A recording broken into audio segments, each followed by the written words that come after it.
The morning Daniel and his wife Samantha thought they'd hit $75 million in the lottery, they marched into my room like they owned the world. "Pack your bags, Mom. We need the space. And honestly, your disability check isn't worth the hassle anymore. Time to find a nursing home." I smiled, and that smile froze them solid. "Son," I said, voice calm but sharp, "did you even check whose name is actually on that ticket? If you're watching this, subscribe now and tell me which state you're from in the comments. You won't believe how this story of justice started. 6 weeks ago, on a freezing February morning in Riverside, California, I did the same thing I had done every Tuesday and Friday for 28 years, buying my Mega Millions ticket at Rose's Market on Magnolia Avenue. Same 6 numbers I'd played since 1996. Same quiet prayer to whatever force might be listening. My name is Eleanor Santos, though everyone calls me Ellie. I'm 72, widowed for 4 years, and living in what Daniel sarcastically calls the converted garage of his house, though most garages don't charge $1,100 a month in rent. "Good morning, Mrs. Santos," Carlos called from behind the counter. He had taken over the family store from his father and still remembered when I brought Daniel in for ice cream after his Little League games. "The usual numbers?" I nodded, handing him my $10. He printed my ticket. 8, 15, 22, 29, 41, Mega Ball, 12. 8 for the day I met Roberto, 15 for Daniel's birthday, 22 for our wedding, 29 for the house number where we raised him, 41 for the years Roberto and I shared, 12 for Daniel's high school graduation, the last time he was the son I recognized. "Good luck today, Mrs. Santos," Carlos said with a warm smile. If only he knew how prophetic those words were. Walking back to my home, I passed the small house Roberto and I had owned for 38 years. The new owners had painted it beige and ripped out his rose garden. He would have been heartbroken. Our little blue house with white trim, our dream, was gone, and now I lived with the child we raised in that house, treated like an unwelcome burden.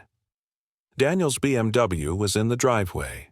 Through the kitchen window, I saw him on his laptop, probably managing his construction empire or planning another extravagant weekend. I let myself into my converted garage space, the former workshop of Roberto, now a cramped bedroom, bathroom, and kitchenette. The smell of paint and insulation replaced the sawdust and motor oil that had once made it feel alive. "Ellie, is that you?" Daniel's voice sliced through the quiet like always, sharp, impatient. "Just me," I called back, though part of me wanted to say, "Sorry for existing in your rental property." Daniel appeared in the doorway. At 42, he looked older, worn down by the stress he blamed on business, and I suspected too much alcohol with his crew. Success had given him cash and status, but apparently no patience for me. "We need to talk," he said, skipping pleasantries. "Samantha and I have been discussing your situation." My situation. That's how he framed the fact that his disabled mother lived in his garage. "What about it?" I asked, sinking into my one good chair. "Mom, you're 72, with mobility issues. Living alone in this space is not safe. What if you fall? What if no one finds you? The concern might have fooled someone else, but I'd been his mother for 42 years. I knew the truth. This wasn't about safety. "I get around just fine with my walker," I said, "and I'm hardly alone with you and Samantha right here." Daniel sighed, sharp and dramatic. "That's exactly the problem. Samantha and I need our privacy. We're thinking of starting a family, and having you here, it just complicates everything." Starting a family. Daniel had been using that line for 3 years, ever since marrying Samantha, his all-purpose excuse to push me out. "What exactly are you suggesting?" I asked, already dreading the answer. "There's a lovely assisted living facility, Golden Years Manor. Very clean, lots of activities, people your own age. Samantha and I would visit all the time Golden Years Manor. I knew it well. A place where people went to fade away at $4,500 a month, $300 more than my entire disability income. Daniel, I cannot afford that. He had clearly anticipated this. Mom, your disability check covers most of it, and Samantha and I would help with the rest. Actually, it would save us money in the long run. Save them money, because apparently renting me a garage for $1,100 a month was some unbearable financial burden.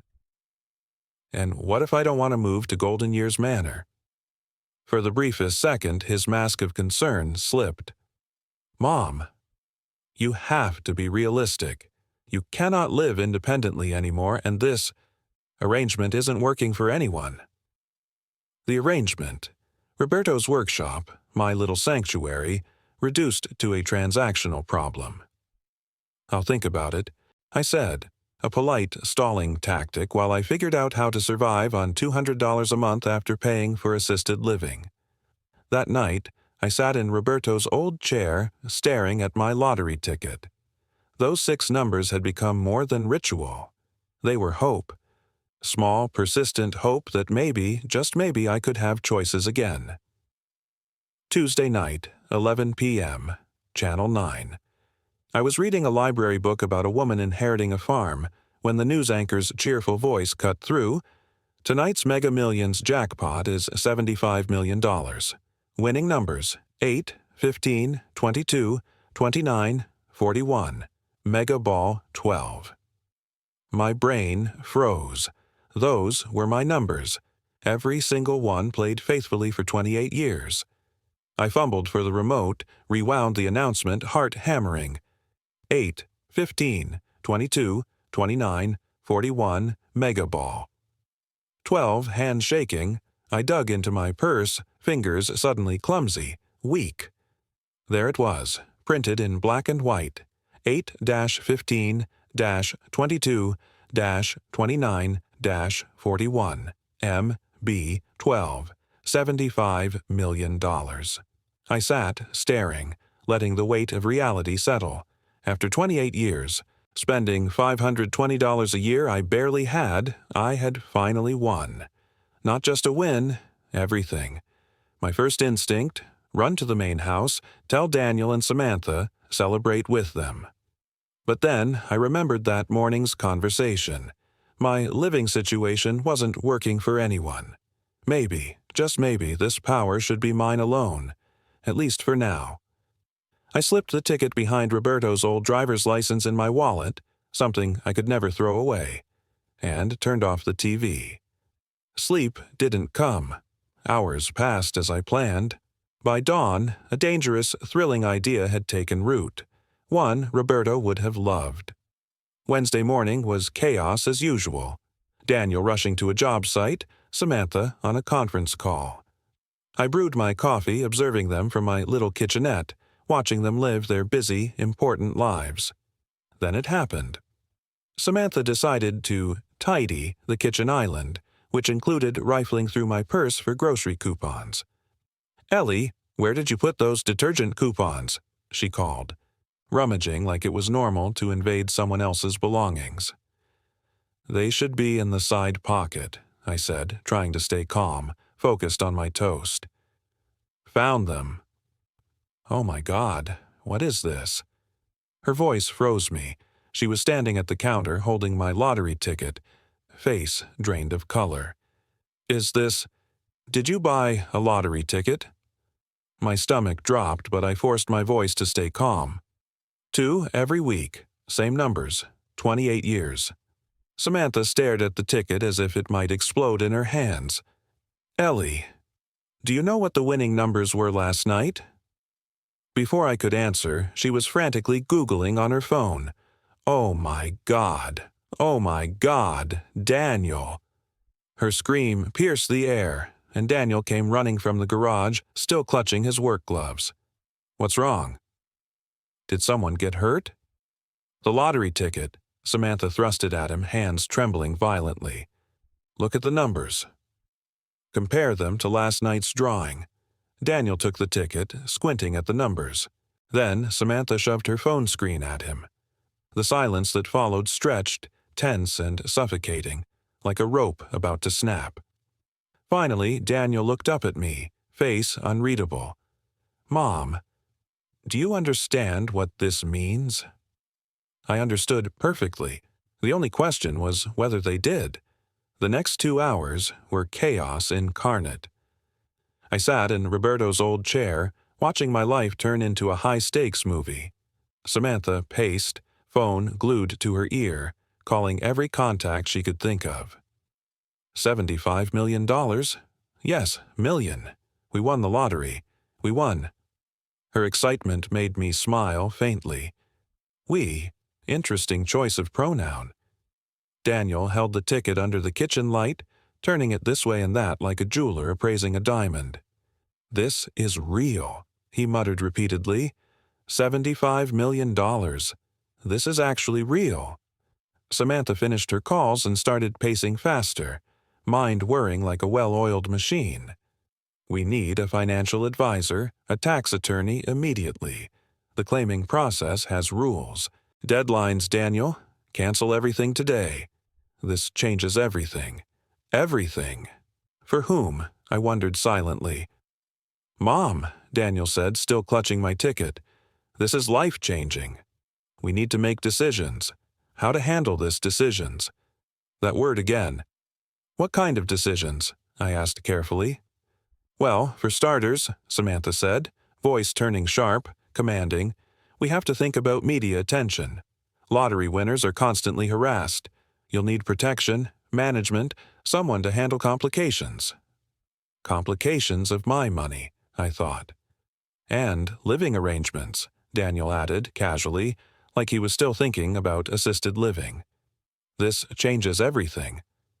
With this money, we could afford luxury facilities, golf courses, spas, the works. Ah, still trying to get rid of me? Just with fancier surroundings." "Or better yet," Samantha chimed in, eyes bright with scheming excitement, "we could buy a bigger house. Proper in-law suite for Ellie, connected but separate, privacy for everyone. A bigger house, theirs, me, still a dependent. The more things changed, the more they stayed the same." "There's one small detail," I said quietly. Both of them turned, expectant, impatient, like parents listening to a child daring to interrupt. "The lottery ticket is in my name." The silence hit differently this time. Not shocked joy, not disbelief, horror, the kind that comes when someone realizes they've miscalculated badly. "What do you mean?" Daniel asked slowly, cautiously. I held out my hand. After a pause, he placed the ticket in my palm. "I mean, I bought this ticket. With my money, my purse, my numbers. 28 years of playing. It's mine." Samantha's face went through every shade of disbelief. "But we live together. We're family. That money, it changes everything. For all of us." "No," I said, rising from the kitchen table with a dignity I hadn't felt in 4 years. "It changes everything. For me." The dawning realization on their faces. Priceless. The moment they understood their garage tenant, their convenient source of rent, their soon-to-be nursing home resident, had just become independently wealthy. And they were about to discover that $75 million could buy far more than a nice house. It could buy freedom, justice, and the most satisfying revenge a mother had ever served to ungrateful children. The kitchen fell so quiet, I could hear the refrigerator humming and the neighbor's dog barking outside. Daniel and Samantha stood frozen, like someone had just announced gravity was optional. "Mom," Daniel said carefully, voice tight, "let's not get ahead of ourselves. Yes, technically the ticket is in your name, but we are family. We share things.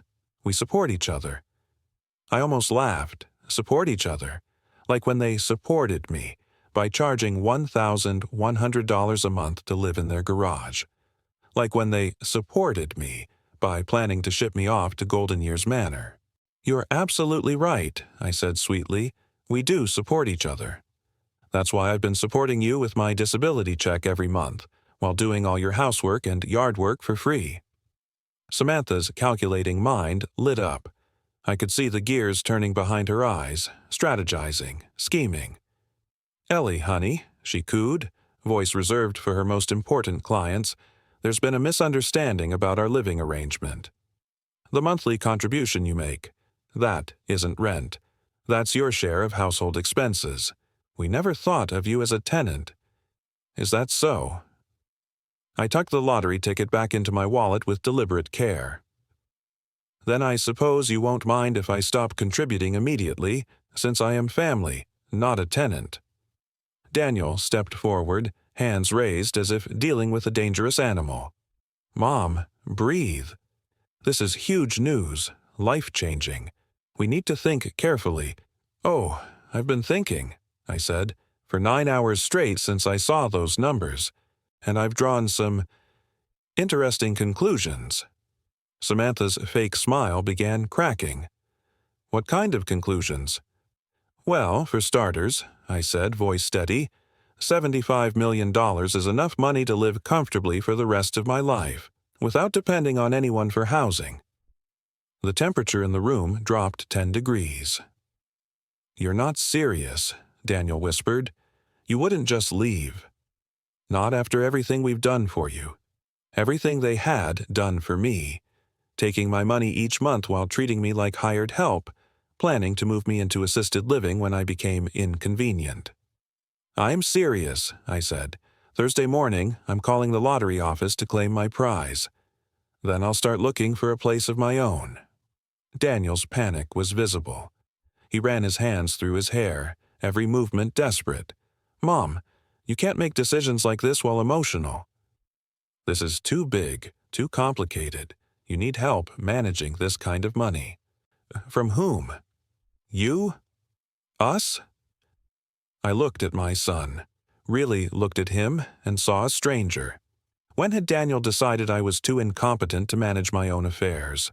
When had being his mother become insufficient reason to let me choose my own life?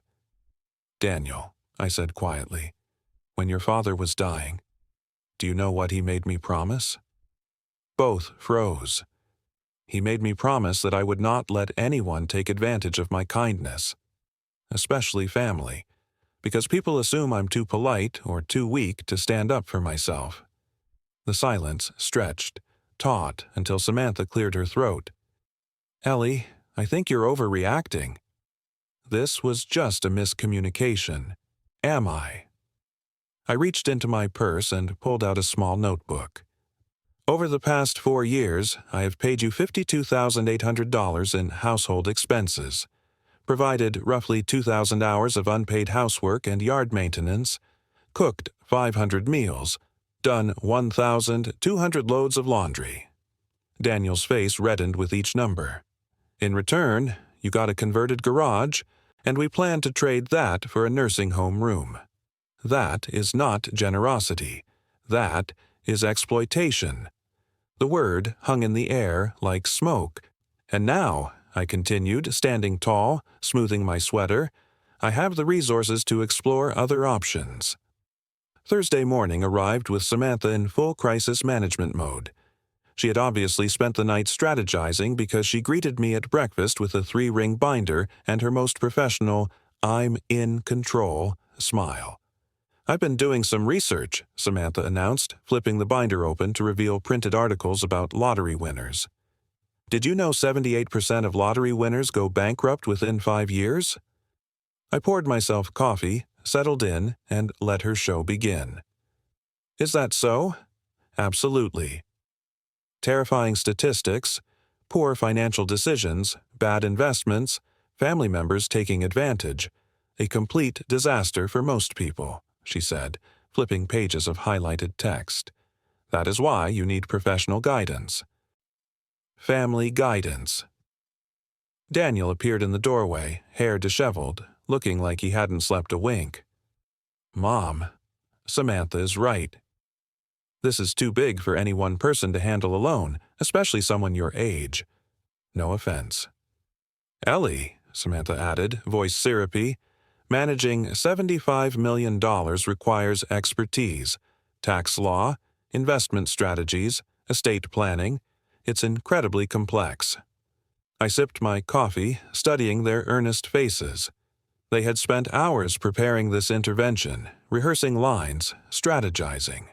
It was almost touching, how much effort they put into convincing me I was incompetent. "You've really thought this through," I said lightly. "We care about you," Daniel said. "We don't want to see you make mistakes that could ruin your financial security." "What kind of mistakes?" Samantha leaned in, sensing a wedge. "Buying a house without understanding taxes, large purchases without considering cash flow, trusting the wrong people with your money." "The wrong people?" I repeated. "Like whom?" "Financial advisors who charge enormous fees, investment managers who push risky products, or family members who might try to take advantage of your generosity," Samantha said without noticing the irony. I set my coffee down deliberately. "Samantha, when I moved in here, did you research the cost of assisted living in our area?" Her eyes flickered. Maybe guilt. "What do you mean?" "I mean, did you look up what it would cost me to live elsewhere so you could price my room and board competitively?" Daniel shifted uncomfortably. "Mom, we never thought of it that way." "Because I did some research yesterday," I continued. "Average cost of a private room in a quality assisted living facility here? $2,200 a month. Meals, housekeeping, activities, medical support included." Samantha was quiet now. "You've been charging me $1,100 for a garage and the privilege of doing your own housework, cooking, yard work. That isn't family helping family. That's a business, and a very unfair one." "It's not about money," Daniel said desperately. "It's about family. Staying together." "Is it?" I asked, voice calm, sharp. "Then why were you planning to move me to Golden Years Manor?" Neither had an answer. I closed her binder and slid it back across the table. "I appreciate your concern about lottery winners going bankrupt, but I think you're worried about the wrong person making poor financial decisions." Samantha's professional mask began to crack. "What do you mean?" "It means that for 4 years, I've been subsidizing your lifestyle to the tune of $30,000. Meanwhile, you've been planning renovations, taking vacations, buying cars, all while charging your elderly mother-in-law market-rate rent for substandard accommodations." Daniel looked genuinely confused. "Substandard, Mom. This is a nice house, with no privacy, no independence, and landlords treating me like domestic help," I replied. "But that's all about to change." "Where are you going?" Samantha asked sharply. "To call my lawyer."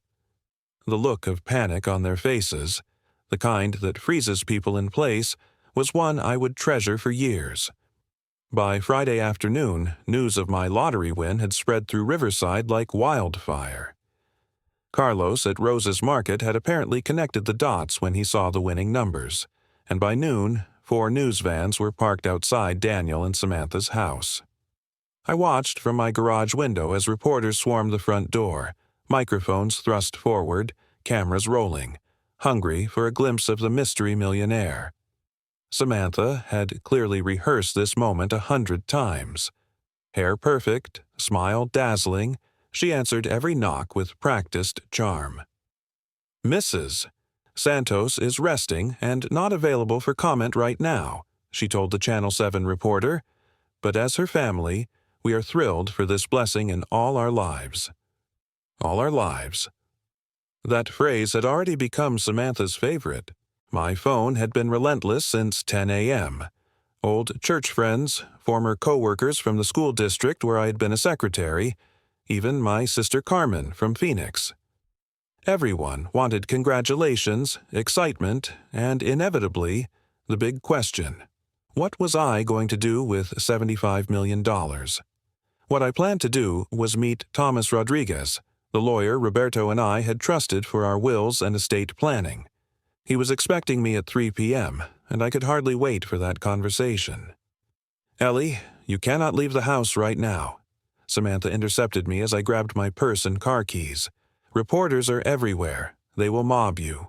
"I have an appointment," I said calmly, not pausing. "Can't it wait, at least until the media frenzy dies down?" Daniel appeared beside her, both of them forming a human barricade. No, it cannot wait. Mom, be reasonable. You are not equipped for this circus. Let us help you navigate it. Navigate. Another one of Samantha's corporate buzzwords. I've been navigating my own life for 72 years, I said. I think I can manage a walk to my car. The moment I opened the side door, I understood their concern. The driveway was a sea of reporters, cameras swinging, microphones thrust forward like spears. The second they saw me, they surged forward, hungry, relentless. Mrs. Santos, how does it feel to win $75 million? What are your plans for the money? Is it true you've been playing the same numbers for almost 30 years? I paused at my car, scanning the expectant crowd.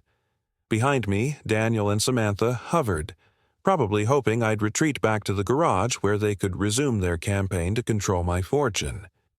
Instead, I straightened my shoulders and walked toward my car with all the dignity I could summon.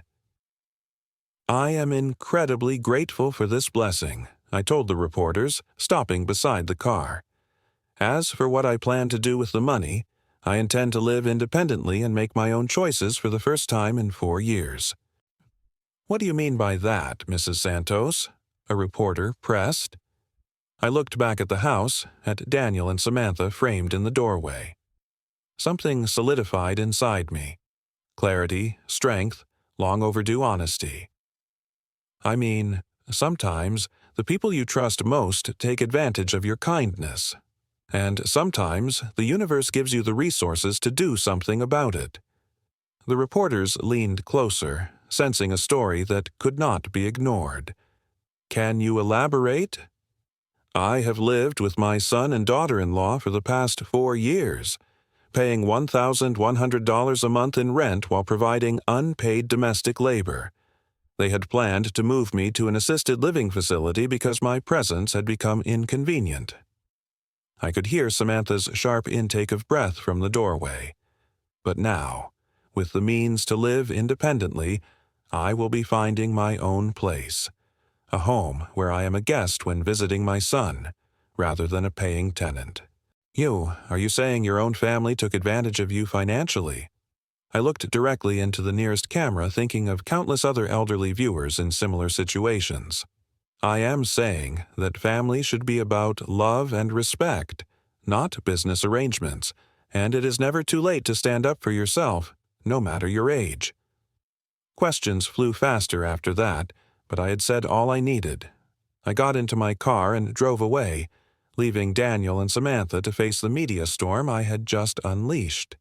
In my rearview mirror, I could see Samantha flailing, desperately spinning some story about misunderstandings and family dynamics. But the truth was already out there, broadcast across Southern California, and I was only just beginning. Thomas Rodriguez's law office was a haven from the chaos. At 68, Thomas had the calm, methodical presence forged from 35 years of guiding clients through life's messiest complications. "Eleanor," he said, rising from behind his desk with a warm smile, "congratulations. Roberto would be so proud." "Thank you," I replied, settling into the familiar leather chair where Roberto and I had spent countless hours reviewing wills, insurance, and the practicalities of a shared life. "I saw the news coverage," Thomas continued, his tone growing serious. "Quite the statement to those reporters." "Was it too much?" I asked cautiously. "Not at all." "Sometimes the truth needs to be spoken plainly," he said, opening a file and pulling out a yellow legal pad. "Now, let's talk about protecting your interests. Have you claimed the prize yet?" "I'm planning to drive to Sacramento on Monday to meet the lottery officials," I said, "but I'd recommend the annuity over the lump sum for tax purposes, and we'll need to set up trusts, maybe even a charitable foundation if philanthropy appeals to me." We spent the next hour on strategies, taxes, and estate planning. Thomas explained everything clearly, never once implying the decisions were too complex for me. Then, as we touched on living arrangements, he dropped a bomb. "Eleanor, there's something I need to tell you. Something Roberto made me promise to keep confidential unless certain circumstances arose." My stomach tightened. What kind of circumstances? If your family ever tried to take advantage of you financially. He opened a thick folder of documents. Roberto knew more about Daniel and Samantha than you realized. What do you mean? He knew they were living beyond their means. He suspected they were already planning to have you move in after his death, not out of love, but financial necessity. The room seemed to tilt. Roberto had foreseen this. He even hired a private investigator 8 months before he died to look into their finances. He wanted to protect you. Thomas laid out another folder. Daniel and Samantha are deeply in debt. Credit cards, business loans, underwater mortgage. They've been surviving on borrowed money for years. I stared at the columns of numbers, each one painting a portrait of recklessness and desperation. Roberto wanted you to have this if you ever needed to protect yourself. Thomas continued. He also wanted you to know about the insurance policy. What insurance policy? I asked. Thomas gave a sad smile. The one he took out to ensure you'd have resources if Daniel and Samantha became a problem. $600,000 paid into a trust in your name. 4 years has been sitting there, earning interest, waiting for you. $600,000. Roberto had been guarding me from beyond the grave. He knew, I whispered. He knew this would happen. He loved you enough to prepare, Thomas said gently, closing the file. The question now is, what will you do with this information? I thought of Daniel standing in my doorway that morning, insisting he only wanted to help. I thought of Samantha, binder in hand, lecturing me about lottery winners going bankrupt while bleeding me dry for 4 years. Thomas, I said finally, I want a family meeting tonight. Daniel and Samantha need to see exactly what their financial situation is, and exactly what I know about it. Are you sure? He asked. Once revealed, there's no going back. I rose from the leather chair, feeling a strength I hadn't in years.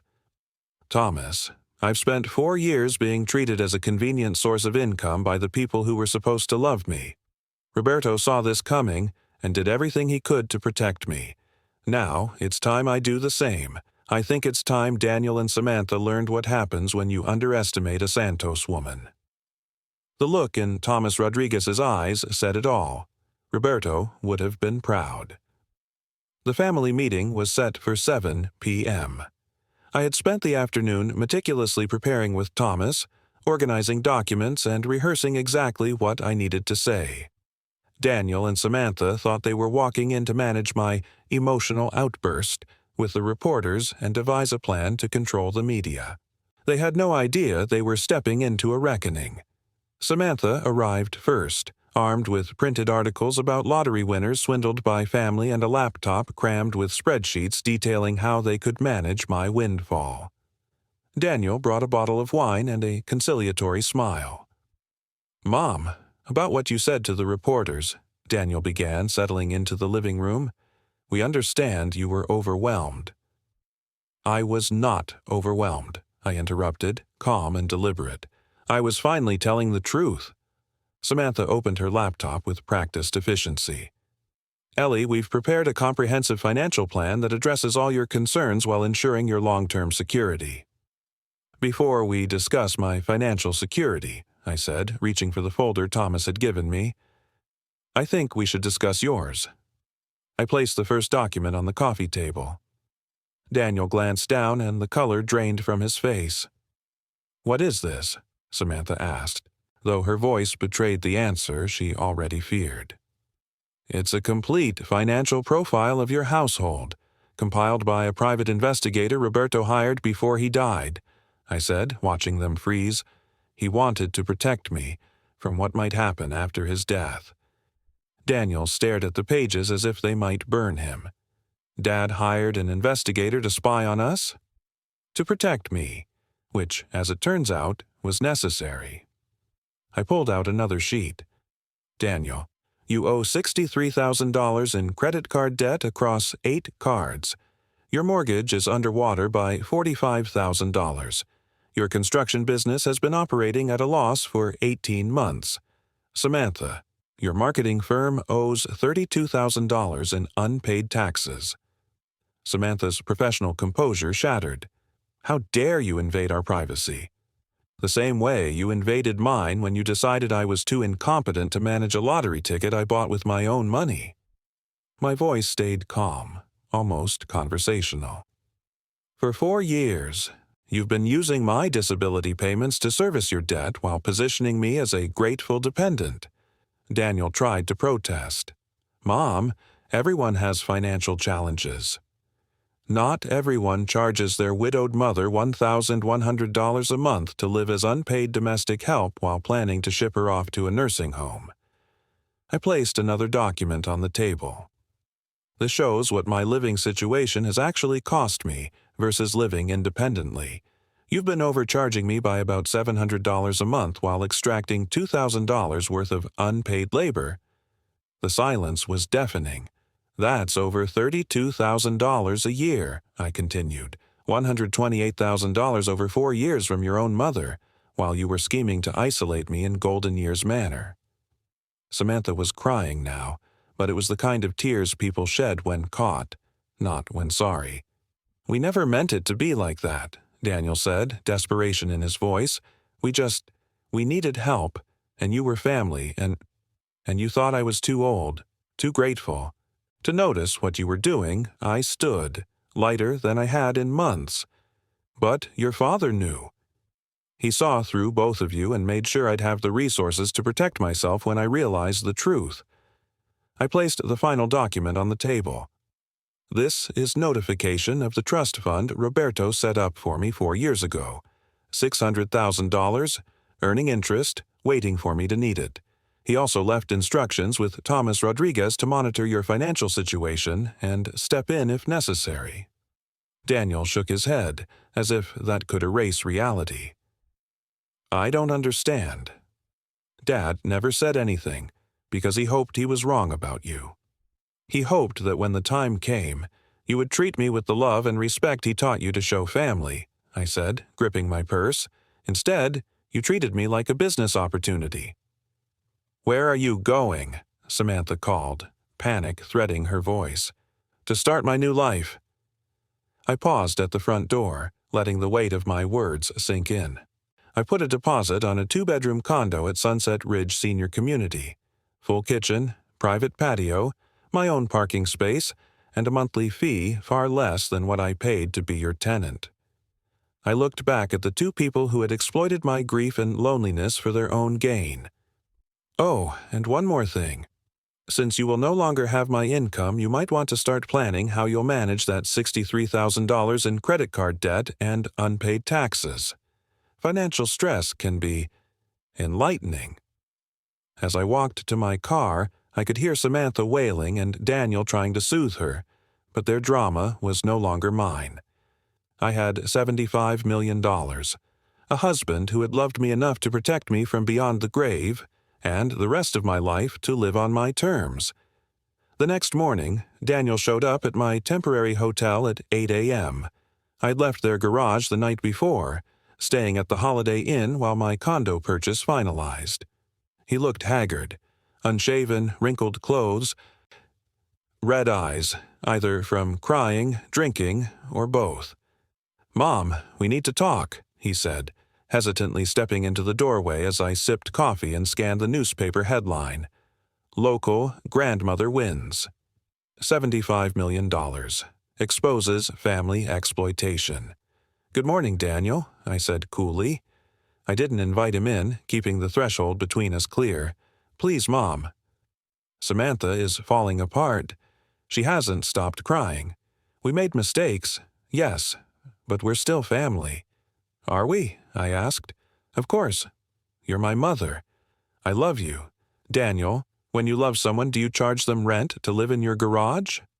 My question hung in the air, sharp as a knife. He ran his hands through his hair, that old guilty gesture I remembered from his childhood. We needed the money, Mom. The business is struggling. Samantha's firm. We have expenses. We thought since you were living here anyway. You thought you could exploit me while making me feel grateful for the privilege. I finished for him. I stepped fully into my hotel room. Daniel, in 30 minutes, I drive to Sacramento to claim my lottery prize. Thomas Rodriguez will handle all legal and financial affairs from now on.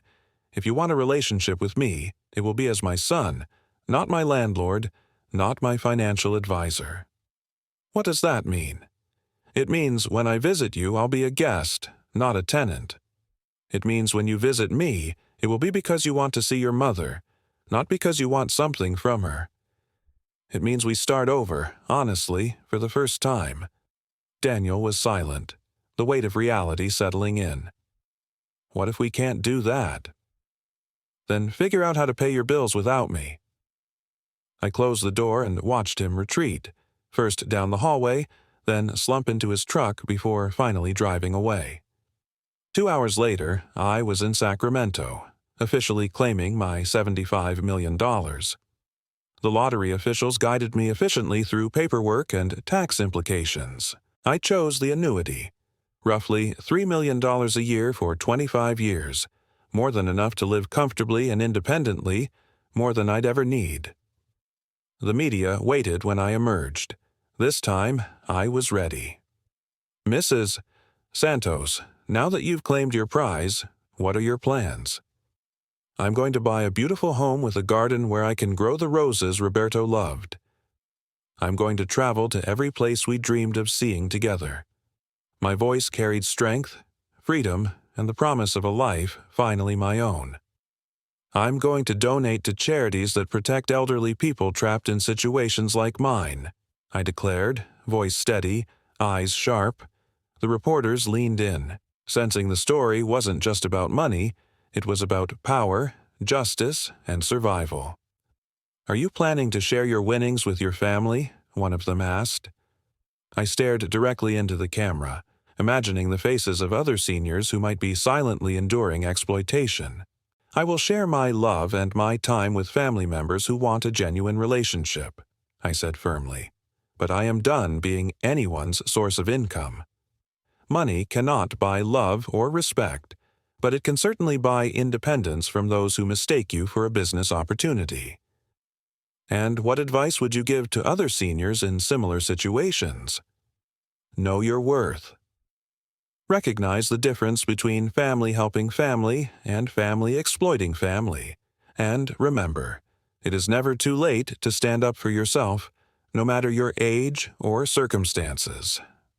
6 months later, I am thriving in my stunning 3-bedroom home with the rose garden Roberto would have adored. Daniel and Samantha visit occasionally. Our relationship is fragile but slowly mending.